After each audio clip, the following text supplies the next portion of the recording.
نحمده ونصلي على رسوله الكريم. قال الله تبارك وتعالى في القرآن المجيد: بسم الله الرحمن الرحيم: وتعاونوا على البر والتقوى ولا تعاونوا على الإثم والعدوان واتقوا الله إن الله شديد العقاب. وعن النعمان بن بشير رضي الله عنه قال: قال رسول الله صلى الله عليه وسلم: مثل المؤمنين في توادهم وتراحمهم وتعاطفهم مثل الجسد إذا اشتكى منه عضو تداعى له سائر الجسد بالسهر والحمى.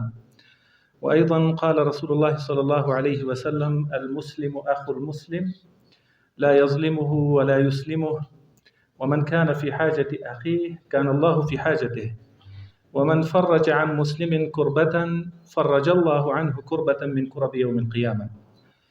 معالي الوفد الموقر لمنظمة التعاون الإسلامي، العلماء الأفاضل وأصحاب الكرم والعطاء، السلام عليكم ورحمة الله وبركاته. نرحب بكم ترحيبا حارا في وطننا الغالي أفغانستان. أهلا وسهلا ومرحبا.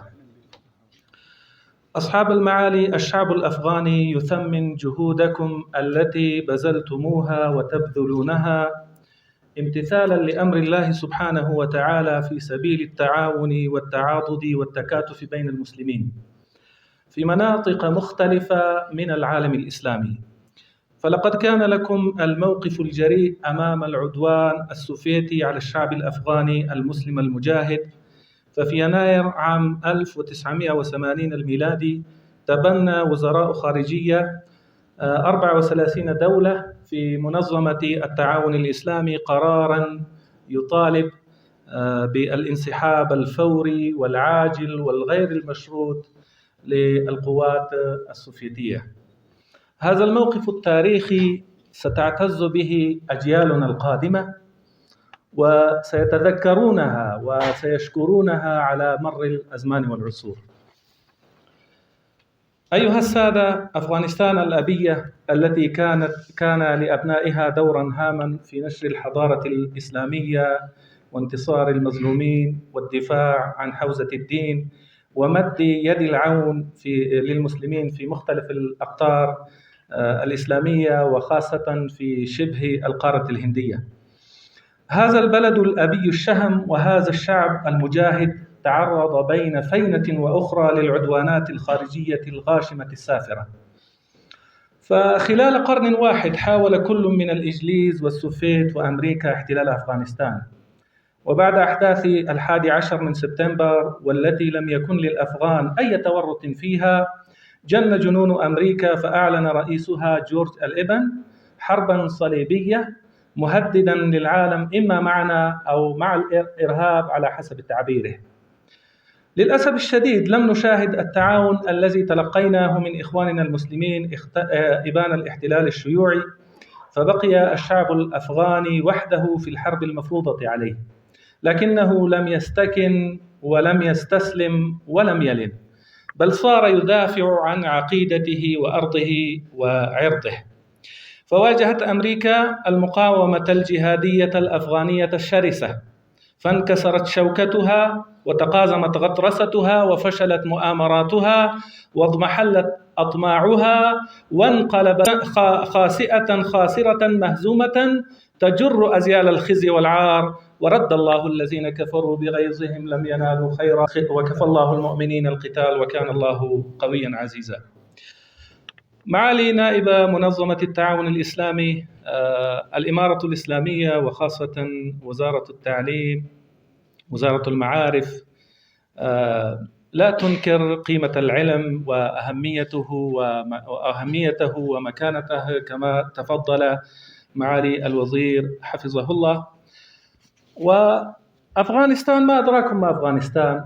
أفغانستان الجريحة الكئيبة التي أنهكتها الحروب والنزاعات وأثخنتها الجراحات تلو الجراحات، فالبنى التحتية مدمرة، والأكثر من المواطنين يعيشون تحت خط الفقر.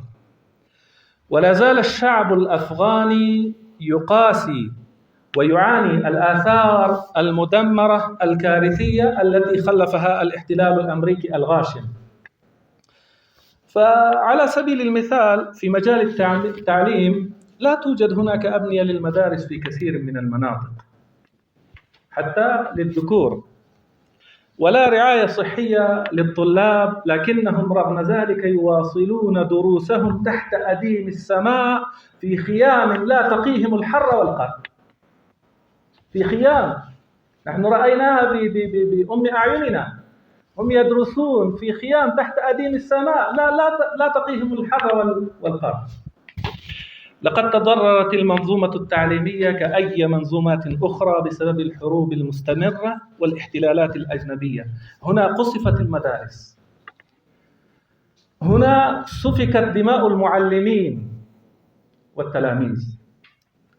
وما مجزرة مدرسة قندوز منكم ببعيدة، لعلكم سمعتم بها في الإعلام. بعد الفتح واستتباب الأمن والاستقرار في البلاد لم تجلس وزارة المعارف مكتوفة الأيدي أمام هذه المشاكل، بل واصلت جهودها لإصلاح المنظومة التعليمية وتقديم خدمات تعليمية للشعب الأفغاني في كافة أنحاء البلد، بما في ذلك المناطق النائية التي كانت محرومة طيلة العقود الماضية بسبب الحروب وانعدام الأمن. والحمد لله لهذه الوزارة لها مكاسب وإحرازات عديدة. أنا أذكر على سبيل المثال للحصر، قامت هذه الوزارة بإنشاء كتاتيب قرآنية ومدارس ابتدائية في المناطق النائية التي كانت محرومة عن الخدمات التعليمية. وللعلم نحيطكم علما أن أمير المؤمنين الشيخ هبة الله خنزادة حفظه الله ورعاه وحقق ما تمناه، هو منح وزارة المعارف 100,000 وظائف شاغرة للمعلمين والمدرسين، وهذه خطوة تاريخية فريدة في تاريخ أفغانستان. يعني حتى طيلة الأعوام 20 الماضية، عندما كانت الدعم والمساعدات الإقليمية والدولية كانت مع حكومة أفغانستان الجمهورية، لكنهم لم يمنحوا في عام واحد 100,000 وظائف شاغرة لوزارة التعليم. ولكن الحمد لله الإمارة الإسلامية وخاصة الشيخ أمير المؤمنين حفظه الله ومنح وزارة التعليم 100,000 وظائف شاغرة، والحمد لله نحن الآن نوظف المعلمين من كافة أنحاء البلد في هذه الوظائف الشاغرة.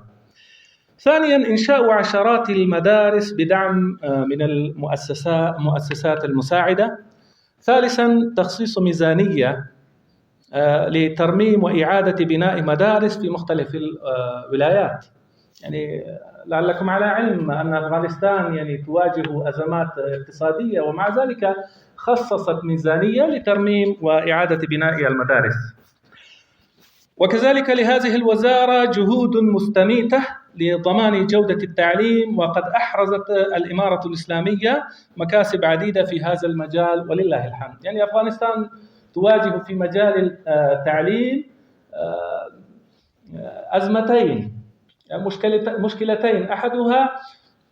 أحد هذه المشكلتين هو يعني أن التعليم، أن كثير من المناطق هي محرومة من التعليم، وثانيها أننا حتى في العاصمة نعاني من خفض جودة التعليم. والحمد لله وزارة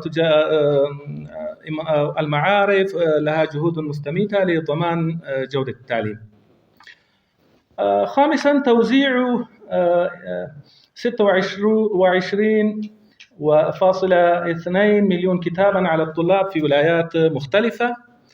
وكذلك تمت عملية الإشراف التربوي على 16,000 مدرسة في مختلف الولايات. وكذلك في العام الماضي أعلنت الإمارة الإسلامية 20,000 وظائف شاغرة، وقامت بتوظيف المعلمين فيها عن طريق المنافسة الحرة. كذلك تم جذب 1,200,056 طالب جديد، بما فيهم 500,056 طالبة. تم جذبهم في العام الماضي في التعليم. تم توضيع 100,043 قطعة من شهادات الثانوية خلال عام واحد فقط. يعني شهادات الثانوية كانت معطلة ولم تتم توزيعها على الطلاب منذ 5 سنوات، والحمد لله الإمارة الإسلامية وزارة المعارف قامت بتسريع هذه الخدمات التعليمية. قدمتها وزارة المعارف رغم التحديات التي تواجهها من شح الموارد وانقطاع الدعم الذي كانت الوزارة تتمتع بها وتتلقاها إبان الاحتلال الأمريكي. الآن يعني نحن محرومون من هذا. وزارة التربية والتعليم ستسعى جاهدة في سبيل نشر التعليم وتيسيره، وتريد من العالم وخاصة الدول الإسلامية أن تقدم لها يد العون في هذه المهمة الإنسانية المباركة، وإن وفرت لها الإمكانيات اللازمة ستكون لها مكاسب كبيرة في مجال نشر التعليم بعون الله. آتي إلى المسألة المهمة التي ذكرت في هذه الجلسة. كانت المرأة مضطهدة أيام الاحتلال الأمريكي، كانت محرومة عن حقوقها الأساسية، لم تكن لها حق الحياة، كانت المنازل تداهم وتقصف وتدمر، كانت النساء ترمل وتثكل. وأما بعد الفتح فقد أعيد للمرأة كرامتها وتمتعت بحقوقها التي منحتها الشريعة الإسلامية. وقد أصدر أمير المؤمنين الشيخ هبة الله أخنزادة حفظه الله ورعاه وحقق ما تمناه مرسوما لتعزيز حقوق المرأة في المجتمع الأفغاني. وأما قضية تعليم المرأة وإلحاقها بالرجل فقد كانت قضية مثيرة للجدل بين أوساط علماء الإسلام خلال القرون الماضية في مختلف الأقطار الإسلامية، وكما تعلمون أن هذه قضية مستجدة. أنا نقلت عبارة واحدة، كلمة لعلامة الطاهر بن عاشور في كتابه أليس الصبح بقريب حول تعليم المرأة. هو يقول: كانت الأمم التي دخلت في الإسلام مقتصرة في العناية بالتعليم على صنف الذكور دون الإناث، من حيث وجدوا حالة سائدة على معظم الأمم هي حالة اقتصار المرأة من تلقاء نفسها على تدبير المنزل وتربية الأبناء، لا ترضى بأن تفارق ذلك، لأن الدخول فيما يجاوز ذلك يصرفها عن الاهتمام بحالة أولادها وبيتها ويرهق قواها فيما تتطلبه حالة الرجل من حماية العائلة والانضمام إلى حماة الحي والقبيلة من اعتداء المعتدين على عائلاتهم وأموالهم. ويضيف قائلا: فقنعت النساء بتلقي نظام الحياة من أمهاتهن وكبيراتهن، وبتلقي واجبات الديانة من آبائهن وإخوانهن ثم من أزواجهن.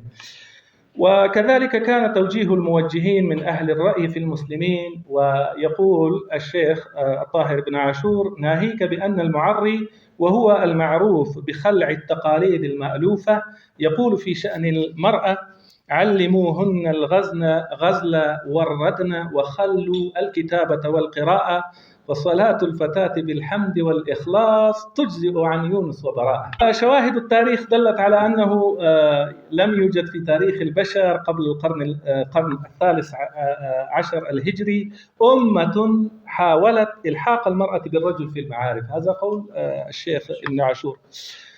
ولا قبل القرن الرابع عشر إلحاقها به في التكاليف الاجتماعية. لم توجد أمة حاولت إلحاق المرأة بالرجل في التكاليف الاجتماعية. فكان تعليم النساء لا يجاوز تلقينهن القرآن الكريم وفقه العبادات والمعاشرة وأنواعها من الأدب والأخلاق والكتابة، وذلك قصارى تعليم المرأة من أول ظهور الإسلام. يقول الشيخ: وفي مطالعة أحوال النساء النبي صلى الله عليه وسلم والصحابة ما يقنع من وصف تلك الحالة، ثم التدريب على قوام المنزل. انتهى كلامه رحمه الله. فأفغانستان لا تختلف عن الدول الإسلامية الأخرى. يعني نحن لو تصفحنا تاريخ الشبه القارة الهندية فكانت هناك أيضا صراعات ونزاعات بين العلماء حول قضية تعليم المرأة، وخاصة في هذه الفترة، فترة ما بعد الحرب. أفغانستان خرجت في الآونة الأخيرة من الحرب. بعض أهل العلم لهم رأي في منع المرأة من إلحاقها بالرجل في المعارف. يعني قال الشيخ بأننا لا نخالف تعليم المرأة، لكن بأن يكون الرجل والمرأة متساويين في هذا الحق. فبعض أهل العلم لهم رأي في هذا الأمر، وذلك لما رأوا ويرونها من نتائج نظام التعليم الغربي الكارثية حتى في يعني البلاد الإسلامية، من هدم للأسرة وضياع للأخلاق وخدش للحياة وانتهاك للقيم والتقاليد. علماءنا الأكارم، يجب أن نحيطكم علما بأن سلسلة تعليم الفتيات إلى الصف السادس لا زالت مستمرة في كافة أنحاء البلد، والنساء يعملن في القطاع التعليمي والصحي وفق ضوابط الشريعة الإسلامية. وكما تفضل معالي الوزير حفظه الله بأن قادة الإمارة الإسلامية صرحوا مرارا وتكرارا في مختلف المناسبات بأن العمل جار لتهيئة بيئة وجو مناسبين. وقد استمعنا بصدور رحبة مقترحاتكم ونصائحكم وتوجيهاتكم التي تفضلتم بها، وسنسعى بكل ما في وسعنا إن شاء الله لحل المشاكل في مجال التعليم، وبعون الله سننتصر على المشاكل والصعوبات التي نواجهها في المجال التعليمي. وشكرا لاستماعكم. السلام عليكم ورحمة الله. بارك الله فيكم.